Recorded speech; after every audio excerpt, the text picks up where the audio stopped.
People cutting us off in traffic, our boss asking us to work late again, a fight with our partner, a crash in the stock or cryptocurrency markets, or comparing your life to the carefully chosen and edited photos you see on social media are all things that can make us feel stressed out. Seneca said, "When you face problems with a calm mind, they lose their power and weight." You have entered the world of Stoicism, an ancient philosophy, offers practical wisdom for modern living. In this video, we'll explore 3 key Stoic lessons that can help you find tranquility, resilience, and fulfillment in your everyday life. So don't be a weak person and watch this until the end. We promise you, this will change your life. Let's begin. Most of the time, there are 2 ways to deal with things like this. I'll call them default and deliberate for the sake of this discussion. We're pretty much on autopilot when we're in the default state.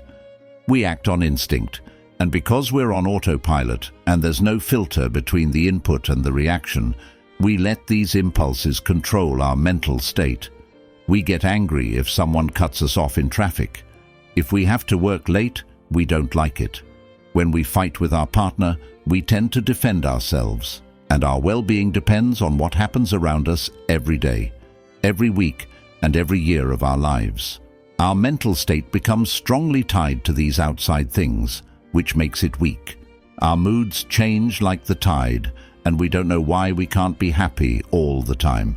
On the other hand, being thoughtful means that we are in charge of how we see what's going on around us, how we react to it, and how much we let things outside of us affect our well-being. We put a mental gate between the trigger and our reaction so that we don't react on the spot. This gate lets us put a stimulus on hold for a while, ask questions about it, and look at it from different angles. It also lets us decide on our own how to respond.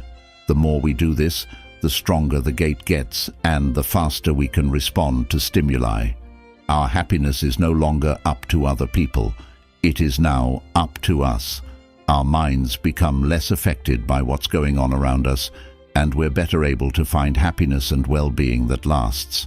This is what the Stoics gave us, a useful way of thinking about life that gives us the tools to keep stimuli in a sort of mental lockdown until they can't hurt the rest of our minds by making us see them in a bad way.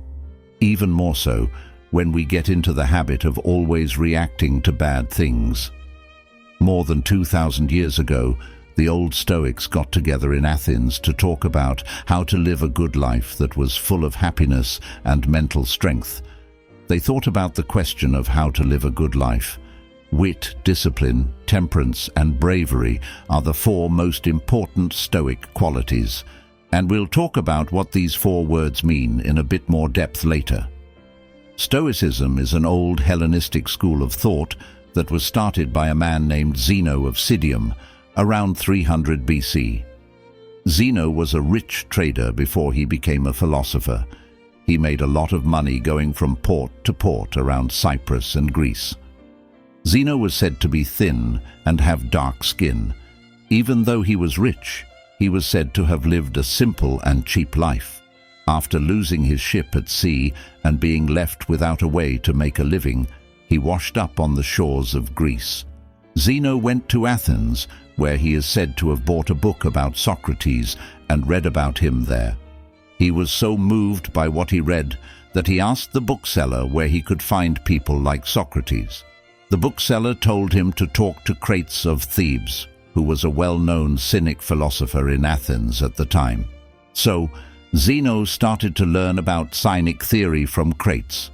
He also learned from a few other teachers and schools of thought, such as Platonism. In 301 BC, Zeno started teaching his theory in the Stoa Poikile, or painted porch, which is part of the Agora in Athens. This Stoa is the one who gave his followers the name Stoics. Anyone could come to listen and talk about ideas. Zeno's philosophy was about how to live the best life possible. He thought that living in harmony with nature led to happiness, well-being, virtue, and freedom from pain that wasn't necessary. I will say that being free from useless suffering is not the same as being free from all pain. It just means not suffering more than is necessary.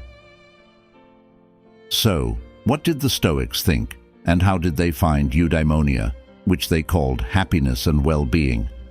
Stoicism is a useful theory that gives us all a set of tools we can use in our everyday lives. Its main goal is to help us find a way to be happy. Stoicism was the philosophy of the common people in ancient Greece and Rome. It wasn't just for learned aristocrats, thinkers who lived alone in their halls of books, or wise people who lived in silence on top of mountains. It was used by everyone from kings to troops, and both groups could use it. For the Stoics, the practical way to eudaimonia is based on a few core principles, such as being able to look at ourselves, the world, and other people with an unbiased eye and accept them as they are, instead of putting our own ideas about how they should be onto them. In general, the more difference there is between how we think something should be and how it really is, the more pain we feel. The discipline to stop letting our wants for happiness or our fear of pain and suffering run our lives, the ability to act in a wise, temperate, fair and brave way, which are all Stoic virtues, and telling the difference between things we can change and things we can't. Using this knowledge, we can take action on what we can and ignore what we can't. Stoic philosophy became one of the most popular ways of thinking in ancient Greece and Rome because it makes sense. During this time in history, war, hunger, exile, death and illness were much more common than they are today. There were lots of ways to get hurt, and this is exactly the kind of situation where Stoic thought grows. Even though we don't live in the same world as our ancestors, we still have our own problems, and the Stoics' ideas are just as useful today as they were then. Stoic thought tells us that things don't bother us as much as how we react to them. They also teach that only our thoughts, beliefs, perceptions and behaviors are in our power. Several things make these two ideas important. First, it tells us to be responsible for how we see things and realize that how we see things is one of the main causes of pain. Instead of just blaming the world or other people for our situation or how we're feeling, we can realize that it's up to us to make ourselves happy. Second, it makes it clear what we have power over and what we don't. Many people get hurt because we get upset about things we can't change or try to control them. And of course, this makes us feel hopeless, useless, powerless, bitter, and spiteful, which makes us feel bad and makes us suffer. But when we focus on what we can change, we start to get better at what we do. We're able to solve problems more easily and have less pain. The key is to realize that we can't change much and focus on the small piece of land we own. A farmer will have a better yield if they focus on planting, caring for, and gathering their own crops instead of worrying about their neighbor's field, which they have no control over. But instead of crops, we have our ideas, deeds, points of view, and values. The ancient Stoics used 4 core Stoic principles as a guide for their actions and as a compass to point them in the right direction in times of trouble, confusion, and making day-to-day choices. Many even went so far as to say that virtue is the way to happiness and that ethics is the most important thing for humans to know. They said this because ethics is about knowing right from wrong and living in harmony with the world around you. When we take care of ourselves, we automatically feel better and are better able to help ourselves and others. The Stoics think that people who don't have virtue are led by whatever makes them want something. Cleanthes, a Greek philosopher, once said that these people are like a dog tied to a cart that has to go wherever the cart goes instead of being pulled by their desires. The Stoics would look at a situation and decide how to act. They learned how to stop letting others pull them along, and as a result, They learned how to be happy in hard times, comfortable in bad times, and understanding of loss, part of what helps cut these strings that drag our feelings and well-being through the dirt when we feel pain, loss, or suffering is developing virtue. These Stoic traits are knowledge and seeing things for what they are, not what we want them to be.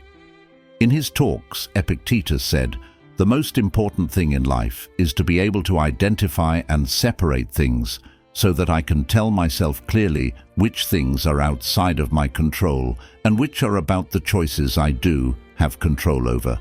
So where do I look to find good and bad? Not to things outside of me that I can't change, but to the decisions I make on my own.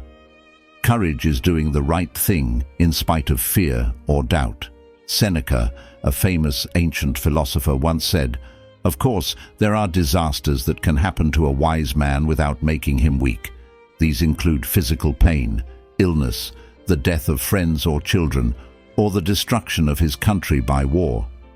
I agree that he can feel these things because we don't think of him as being as hard as a rock or iron. There is no good in putting up with not feeling it. Justice is doing the right thing even when there are reasons not to." Marcus Aurelius, the Stoic emperor, said, "And a commitment to justice in your own actions, which means thoughts and actions that lead to the common good, which is what you were born to do.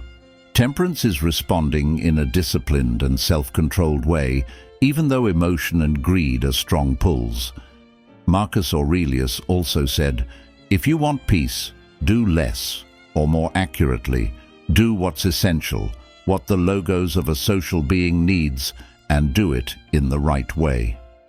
This gives you double satisfaction, to do less better, because most of what we say and do is not important.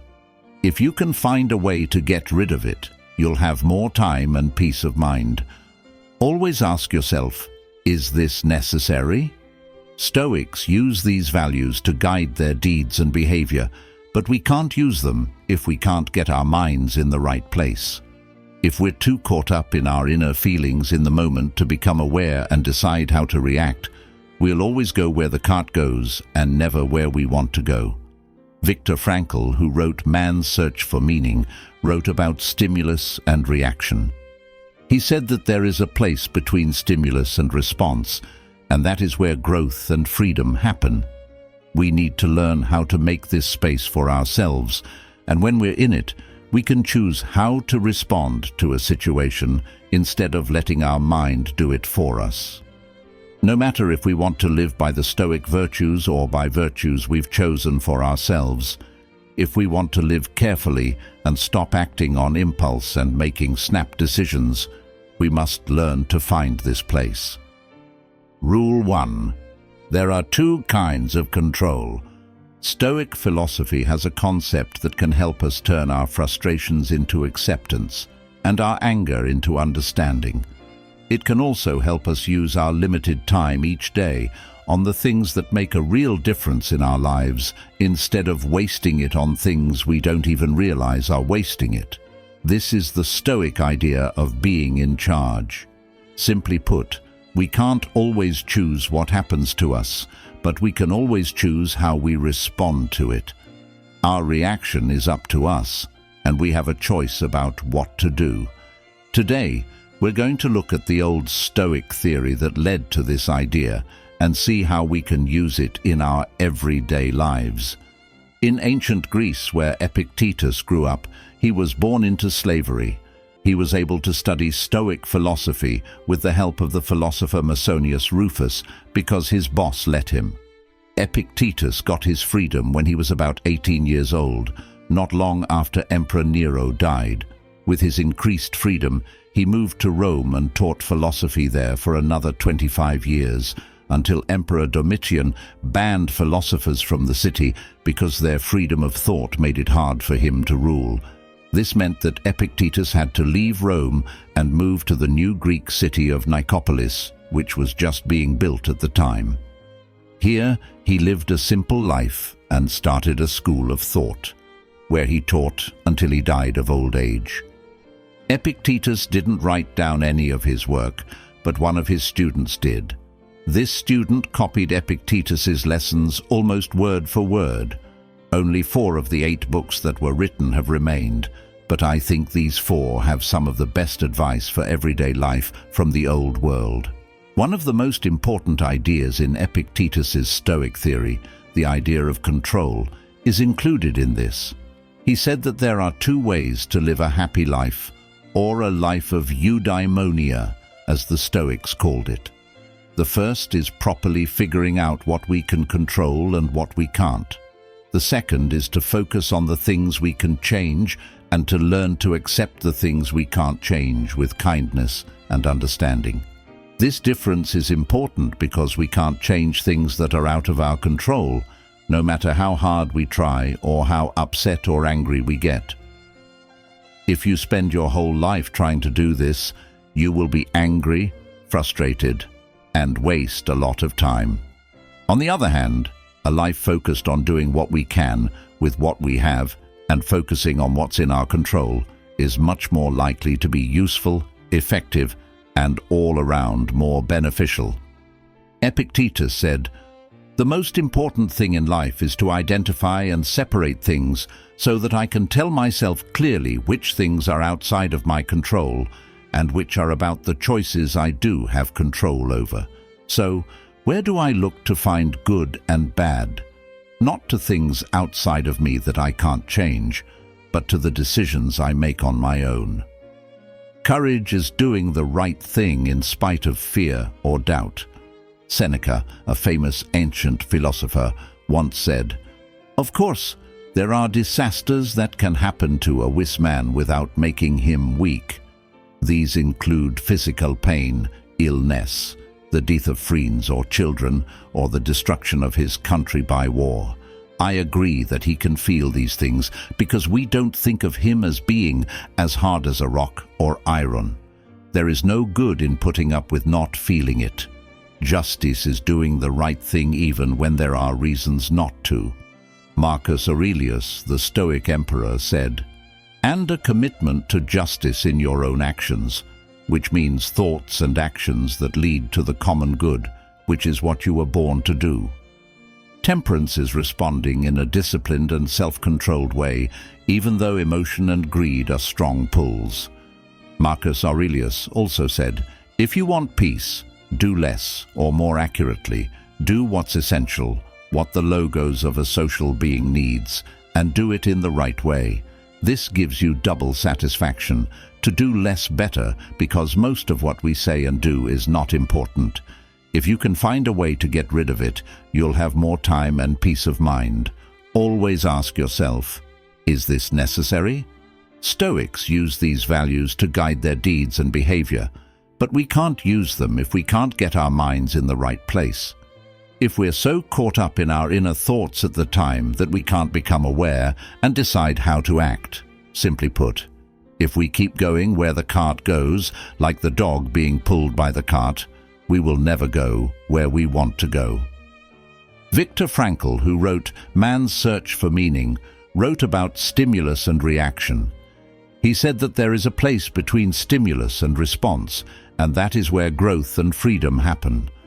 We need to learn how to make this space for ourselves, and when we're in it, we can choose how to respond to a situation instead of letting our mind do it for us. No matter if we want to live by the Stoic virtues or by virtues we've chosen for ourselves, if we want to live carefully and stop acting on impulse and making snap decisions, we must learn to find this place. When we know what we can't do anything about, we don't waste time and energy trying to change it. We accept it for what it is and move on to things we can change. When we know what we can do, we can focus our time and energy on what we can change. We can take responsibility and act in these areas to move forward. Epictetus also said, "Do the best you can with what you can control, and let the rest happen as it will." It's great to understand them intellectually, but to start building those neural paths, you need to practice and put in some effort. But if you keep at it, Putting things into two different groups will become second nature. You'll see these two paths and use them to decide what to do when things happen around you. To leave you with some final thoughts, in his book, A Guide to the Good Life, William Irvine explores this subject of control and describes the following. Remember that the things over which we have complete control are the goals we set for ourselves. I think that when a Stoic concerns himself with the things over which he has some but not complete control, such as winning a tennis match, he will be very careful about the goals he sets for himself. In particular, he will be careful to set internal rather than external goals.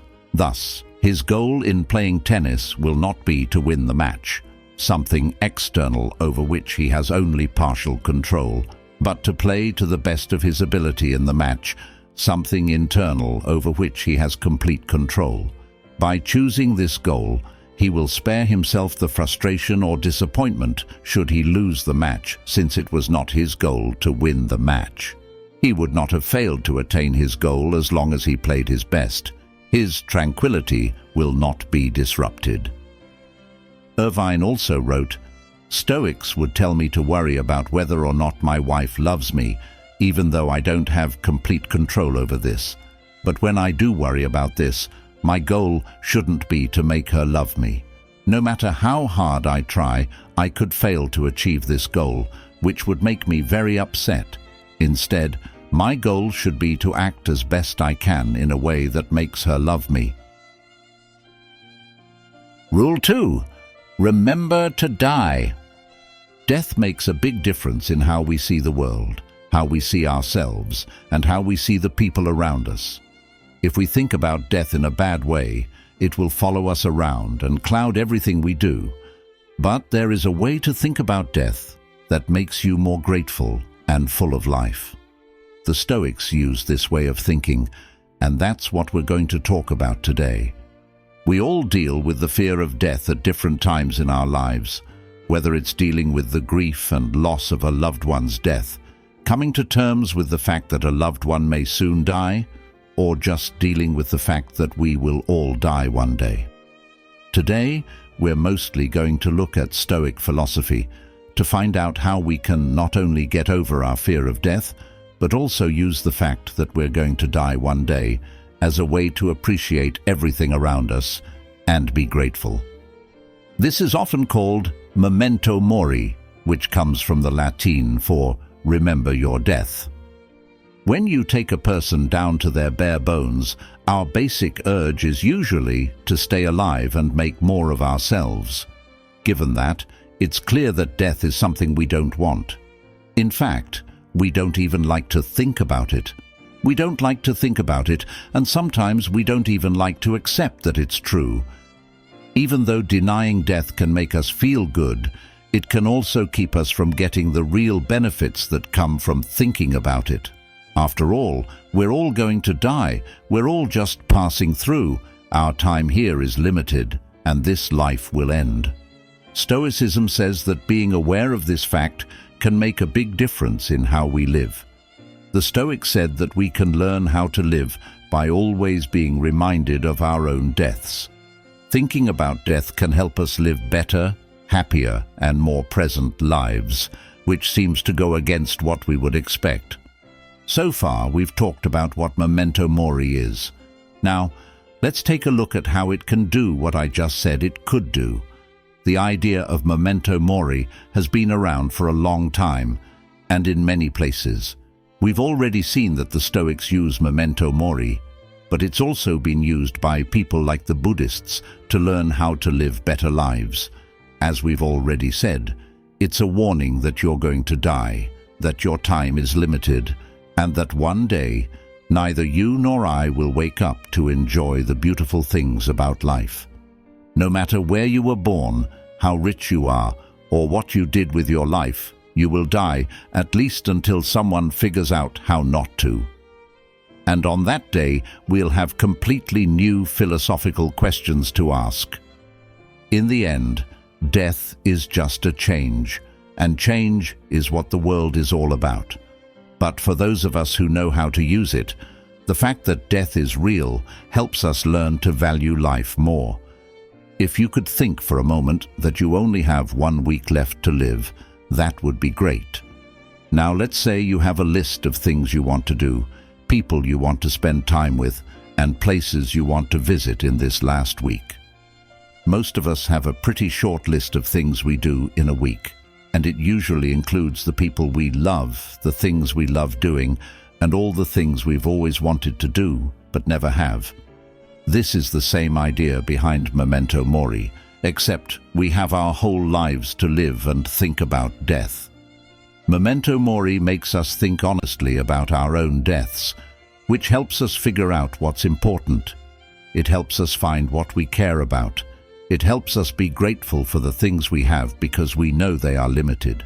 It also helps us focus on the problems that really matter, not the small fights that waste our time and don't make our lives better. Ancient historical philosophy is full of examples of how students were told to think about death and their own deaths. In his writings, Seneca talks about the good things that can come from thinking about death. He wrote, "Let's get our minds ready as if it were the end of the world. Let's not put anything off. Let's check the books of our lives every day. Whoever spends each day putting the finishing touches on their life will never run out of time," said Epictetus, a Stoic philosopher. When you spend time with your loved ones, like when you hug your family or kiss your partner, remember yourself that they are mortal. There will come a time when the people you love won't be there anymore. This isn't meant to make us sad or gloomy, but it does help us be grateful for what we have and really pay attention when we're with these people, because we don't know how much time we have left with them. Marcus Aurelius, a Stoic philosopher and Roman ruler, also used memento mori. He thought about his own death to guide his actions. "You could leave life right now," he wrote in the book Meditations. "Let that guide what you do, what you say, and what you think." Stoic philosophers didn't think of death as a scary thing to avoid. Instead, they saw it as an important part of life that should be accepted, even welcomed, and used as a way to enjoy each new day, be thankful for the time we have, and guide our actions. At the end of the day, we can't do anything about death. We can eat well, exercise, get enough sleep, and do everything we can to live a long and happy life, but in the end, we will all die. And just like with things we can't change, thinking too much and putting too much energy into this doesn't help us in the long run.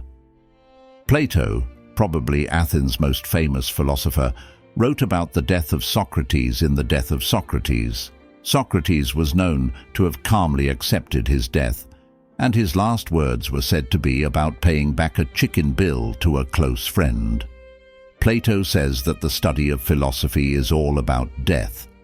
It is a way to find a way to live and a way to think about life that will help us meet death with calm and dignity. The idea of "remember that you will die" is not just a part of Western thought. It can also be found in Eastern philosophy. The samurai thought about death as a way to learn to enjoy life, get over their fears, and become better fighters. The way of the samurai is to practice death every day by thinking about where you will die, imagining the most beautiful way to die, and putting your mind firmly on death. Even though this might be very hard, it can be done if someone wants to. No one should think that something can't be done. There are similarities between the lives of people and the Japanese cherry flowers. In Japan, the pink-white cherry blossoms are a part of the culture, and you can follow them all over the country as they move with the temperature changes. The fact that the blossoms only last for a short time is a big part of what makes them so beautiful. In a similar way, the fact that life is short makes it more enjoyable. The Tibetan Buddhists have a practice called the 4 thoughts that turn the mind. One of these thoughts is contemplation of death and of our impermanence. Since the human body is made up of other things, it is inevitable that the body will die.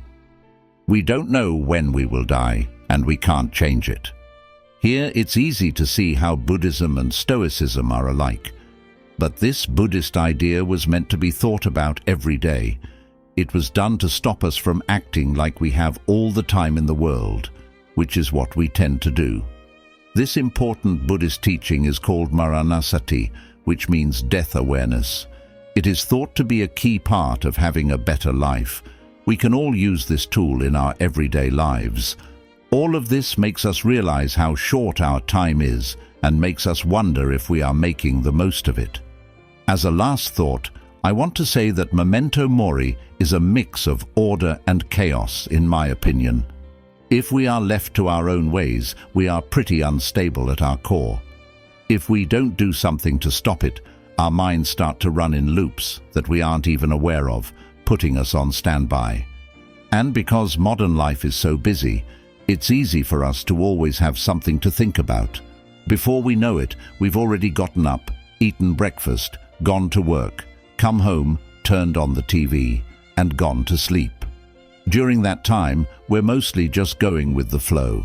We haven't really paid attention to what's going on around us, and we take a lot of things for granted. This unconscious chaos can be balanced with order if we take the time to be consciously aware of what's around us, consciously aware of the moment, and consciously glad not only for the time we have, but also for the people and events that fill that time, and thankful for ourselves as well. We are often much too hard on ourselves, focusing on our mistakes and ignoring our successes. But balance isn't just being thankful for what's around us, it's also being thankful for who we are and what we've been through. This order helps us be grateful for what we have and keeps us from going on autopilot and taking everything for granted. Rule 3. Love is fate. Sometimes life can be confusing and hard to deal with. We've all had days when our work tasks, grief, pain, or any number of outside events made us feel like we couldn't handle everything. Every week, we make films here at Around Philosophy to talk about the difference between the things that cause us pain in the world and the tools we have to deal with them. It's great to see the community building around this goal. If you think it's something you'd like, feel free to subscribe and join us. So today we're going to talk about the Stoic principle of amor fati and the practice of changing how we see the things around us, from resistance and pain to acceptance, understanding, and eventually love.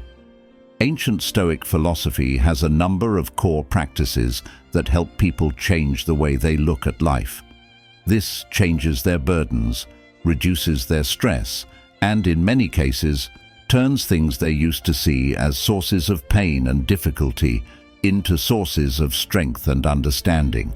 We'll talk about what amor fati means and how you can use it in your everyday life to keep your mental health in balance, grow, and stay healthy. Socrates once said that we are the keepers of our souls, and I hope that you'll learn some things today that will help you do just that. First of all, if amor fati means learning to love fate, what does fate mean? To be honest, this could mean a lot of different things. For me, a realistic meaning of fate in this situation is simply the way everything that has happened, is happening, and will happen comes together. All of these things happen because of the way the world works. They are set by the rules of science and what has happened before, which leads to what happens next, like complicated dominoes falling one after the other. This domino example might make you think about fate or free will, but that's not what this video is about. But if you have an opinion about free will or determinism, let me know in the comments, because I think it's an interesting subject. But getting back to fate, I don't think it has anything to do with an all-knowing global mind or anything that tries to make things happen or not happen. So, what is then amor fati? Marcus Aurelius once wrote, "Accept the things that fate ties you to, and love the people fate brings you together with. But do it with all your heart." Amor fati is a Latin phrase that roughly means love of fate. It has been used for thousands of years to describe a way of thinking or acting in which you accept and even embrace everything that has happened, is happening, and will happen. It's the way of thinking that comes from knowing and accepting that change is a part of the world, that we can't control most of it, and that without change, we wouldn't be here. We wouldn't have any connections, and we wouldn't be able to laugh, cry, love, make things, or grow. Without everything that has happened before now, and everything that is happening right now, we wouldn't be able to experience either the good or the bad things that life has to give.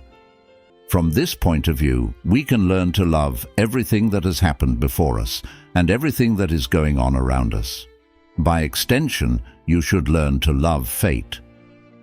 Nietzsche wrote, "My formula for greatness in a person is amor fati," that one wants nothing to be different, not going forward, not going backward, not ever, not just accept what is necessary, nor even hide it, but love it. I think Nietzsche is saying that we shouldn't try to hide from fate, we shouldn't try to hide it, and we shouldn't try to change it. In the end, fate is not what we want it to be, but what it is. So we should just agree, but we should learn to love and welcome our fate, not just accept it. He went on to write, "For nothing is self-sufficient, neither us nor the things we know. And if our soul shook with happiness and sounded like a harp string just once, it took all of time to make this one thing happen. And in this one moment of affirmation, all of infinity was called good, redeemed, justified, and confirmed." Nietzsche seems to be saying here that when we are happy, the whole world and all of its past were needed to get us to that point. You wouldn't be here, and you wouldn't have felt that happiness if that past hadn't happened. So, if you fight, hate, or complain about fate, you are fighting against the things that gave you life. Again, the first domino has to fall for the last one to fall, just like a set of dominoes. In the same way, everything that happened in the past was necessary for you to be here right now. Thank you so much for joining us in this exploration of Stoic wisdom. Our channel is full of many more videos about Stoicism and how it can benefit you in your daily life. You should consider subscribing if you think Stoicism is something for you. It already benefits many people on our channel. A subscription will give you more insightful content on philosophy and personal development. Don't miss out on future videos that can help you lead a more meaningful life. Click that subscribe button and we'll see you in the next one.